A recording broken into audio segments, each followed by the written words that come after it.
Dobrodošli na moj kanal. Ako vam se dopadne ovaj video, lajkujte ga, a moj kanal pratite. Klik na prati je besplatan. Ovo su tajne kako da vaše hrizanteme ove jeseni duže i jače cvetaju. Svi uživamo u raznobojnim cvetovima hrizantema u jesen. I sve nam se čini da nikada ne traju dovoljno dugo. Kao višegodišnji cvet, hrizanteme imaju ograničen ciklus cvetanja. Iako hrizanteme ne mogu da cvetaju zauvek, postoje 3 tajne koje će vam pomoći da produžite vreme njihovog cvetanja. Evo kako da izvučete maksimum od njih i da ih održite što duže i bolje nego ikad.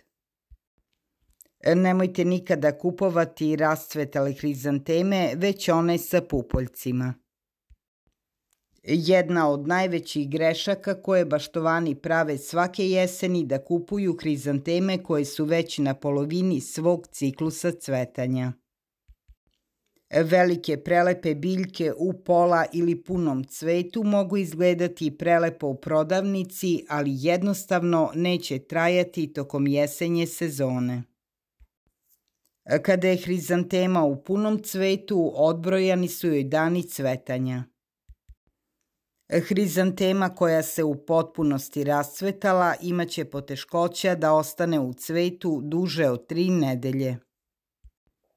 Zbog toga uvek kupujte hrizanteme koje imaju čvrste pupoljke ili one koji su tek počeli da se otvaraju. Kupovinom ovakvih hrizantema obezbedit ćete njeno cvetanje sigurno oko 2 meseca. Druga tajna je da zaštitite hrizanteme od punog sunca. Druga tajna na prvi pogled zvuči pomalo čudno, ali verovali li ne, koliko god je hrizantemama potrebno puno sunca da bi razvile sjajno lišće i cvetove, jako sunce ubrzava njihov vek trajanja ciklusa cvetanja. Visoke temperature i puno sunca stavljaju hrizanteme u režim proizvodnje punog cveta.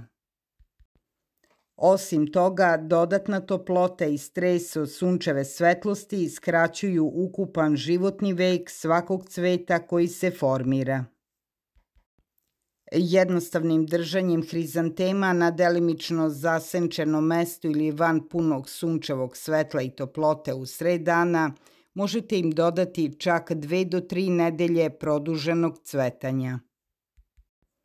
Delimično zasenčene terase, verande i mesta ispod krošnji drveća su savršene lokacije za pružanje hlada hrizantemama. Pravo rešenje je da ih jednostavno premestite ili locirate kako bi mogle da izbegnu najtoplije popodnevno sunce i temperature. Ne samo da će hrizanteme duže cvetati, već im neće biti potrebno ni toliko vode. I treća tajna za produžetak cvetanja hrizantema je način zalivanja. Najbrži način da skratite period cvetanja hrizantema je nedosledno ili nepravilno zalivanje. Jesenje temperature mogu biti hladnije, ali suvlji, manje vlažan vazduh takođe mnogo brže odvodi vlagu. A to znači da se hrizanteme mogu brzo osušiti, što će znatno skratiti vreme cvetanja. Zato svakodnevno proveravajte zemljište vaših biljaka vrhovima prstiju ili jeftinim meračem vlage. Merači vlage su zaista odlični za ovaj zadatak. Oni daju trenutno i tačno očitavanje vlage na nivou korena.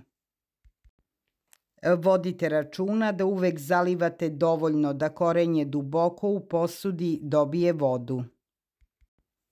Ako se koreni previše osuše, oni se smežuraju i prestaju da unose hranljive materije. Održavanje vlažnih, ali ne previše zalivenih, pravi je ključ uspeha. Ne samo da je zalivanje bitno za cvetanje, već i način na koji zalivate igra ključnu ulogu. Zalivajte hrizanteme nežno i bez sile. Najbolji način je da stavite mlaznicu creva ili kante za zalivanje ispod cvetova. Jak mlaz na cvetovima može oštetiti cvetove i skratiti njihov ciklus cvetanja. Cvetovi koji su zaliveni i zasićeni vodom slabe i blede brže. Takođe mogu i da izgore kada vrelo sunce zagreje kapljice vode na nežnim cvetovima. Pored toga, prskanje ili čak vodene mlaznice odozgo ne samo da navlaže cvetove, već ih mogu oboriti sa stabljika i prerano završiti njihovo cvetanje. Zato mnogi baštovani potapaju svoje saksije sa hrizantemama u veće kante ili posude sa vodom da ih zaliju sa dna. I hrizanteme zalivajte ujutru ili uveče, nikada nemojte da zalivate preko dana kada su najviše temperature. I ono najbitnije, hlor smeta hrizantemama, zato nikada nemojte da zalivate direktno sa česme, već voda treba da bude odstajala ili prečišćena. Sakupljajte preko leta vodu iz klima uređaja koja je odlična za biljke jer je prečišćena. Kada kupujete hrizanteme, odlučite se za one najotpornije koje mogu da prezime, a nazivaju se baštenskim hrizantemama. One imaju puno lišće i veće cvetove.